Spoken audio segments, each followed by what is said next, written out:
చూస్తే బిల్డింగ్ ఒక కాలిపోయిన పాతబడిన బిల్డింగ్ లా ఉంటుంది. తర్వాత సీన్లో రిచీ తను ఎప్పుడూ ఆడుకునే వీడియో గేమ్ షాప్కి వస్తాడు.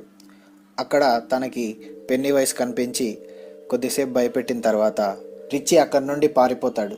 అంటే మూవీలో వీళ్ళంతా చూసేది రియల్ కాదు, అదంతా పెన్నీ వైస్ వీళ్ళకి చూపించే ఒక హెల్యూసినేషన్ లాంటిది, అంటే ఒక మాయ.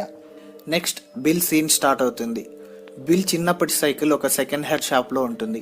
ఆ షాప్ నుండి తన సైకిల్ని కొనుక్కొని తన ఇంటి ముందు నుండి వెళ్తుండగా జార్జీ ఎక్కడైతే మిస్ అయ్యాడో అదే కాలువ దగ్గరికి వెళ్తాడు. అప్పుడు జార్జీ తనకి గుర్తొస్తాడు. అలా గుర్తు రావడం వల్ల పెన్నీ వైస్ వస్తాడు. అలా పెన్నీ వైస్ని చూసి భయపడిన బిల్ని చూసి బిల్తో అక్కడే ఉన్న ఒక చిన్న అబ్బాయి ఎవరితో మాట్లాడుతున్నావు అని అడుగుతాడు. నేనెవరితో మాట్లాడట్లేదు, ఇప్పుడు మీరుంటున్న ఇల్లు ఒకప్పుడు మేమున్నదే.